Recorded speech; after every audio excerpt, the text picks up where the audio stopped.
एक घने जंगल में नटखटू नाम का एक छोटा चूहा रहता था।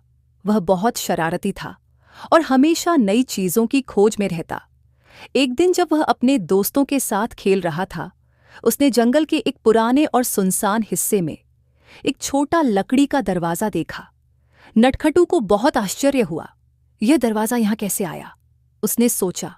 उत्सुकता से उसने उसे खोलने की कोशिश की, लेकिन दरवाजा बहुत भारी था। जरूर इसके पीछे कुछ रहस्य है। नटखटू ने मन में ठान लिया कि वह इस दरवाजे का राज जरूर पता लगाएगा। अगले दिन नटखटू फिर से उस दरवाजे के पास गया। उसने अपनी पूरी ताकत लगाई, लेकिन दरवाजा नहीं खुला। तभी उसे दरवाजे के पास एक छोटा सा चमकीला पत्थर दिखा। नटखटू ने उसे उठाया और जैसे ही उसने दरवाजे पर पत्थर से दस्तक दी, दरवाजा खुद ब खुद खुल गया। नटखटू ने अंदर झांका।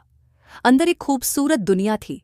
हरे भरे पेड़, चमचमाते झरने और आसमान में उड़ते रंग बिरंगे पक्षी। वहां के पेड़ बहुत बड़े थे और उनके फल सोने जैसे चमक रहे थे। यह तो कोई जादुई जगह है। नटखटू खुशी से उछल पड़ा।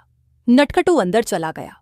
उसने देखा कि वहां के सभी जानवर बहुत खुशहाल थे, लेकिन वहां कोई भी चूहा नहीं था। तभी एक बड़ी बिल्ला रानी उसके सामने आई और बोली, अरे, इतने सालों बाद कोई चूहा हमारी दुनिया में आया है। नटखटू डर गया। उसे लगा कि कहीं बिल्ला रानी उसे खा न जाए। लेकिन रानी हंसकर बोली, डरो मत, मैं तुम्हें कुछ बताना चाहती हूं। रानी ने बताया कि यह जादुई दुनिया बहुत पुरानी है, लेकिन इसे एक शाप लगा है। जब तक कोई चतुर और साहसी चूहा यहां नहीं आएगा, तब तक यह दुनिया अधूरी रहेगी। नटखटू को यह सुनकर बहुत आश्चर्य हुआ। उसने पूछा, मैं क्या कर सकता हूं? रानी ने कहा, अगर तुम इस दुनिया के 7 रहस्यमयी फलों को इकट्ठा कर लोगे, तो यह शाप खत्म हो जाएगा और हमारे पेड़ और भी सुंदर हो जाएंगे। नटखटू ने बिना समय गंवाए अपने काम की शुरुआत कर दी। वह एक एक करके जंगल में घूमने लगा और 7 जादुई फल इकट्ठा करने लगा।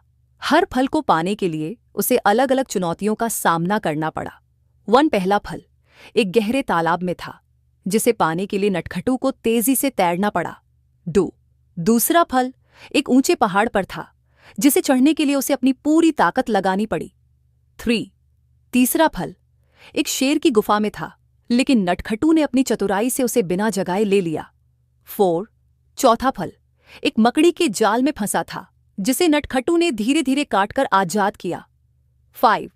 पांचवां फल चमगादड़ों की गुफा में था, जहां अंधेरे से बचते हुए नटखटू ने उसे खोजा।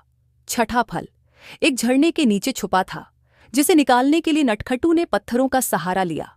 7वां और आखिरी फल एक पुराने मंदिर के अंदर था, जिसे खोलने के लिए नटखटू को अपनी बुद्धि लगानी पड़ी। जैसे ही नटखटू ने सभी 7 फल इकट्ठा किए, पूरी दुनिया में एक उजली रोशनी फैल गई। पेड़ और भी हरे भरे हो गए, पक्षी खुशी से चहचहाने लगे और बिल्ला रानी ने नटखटू को धन्यवाद दिया।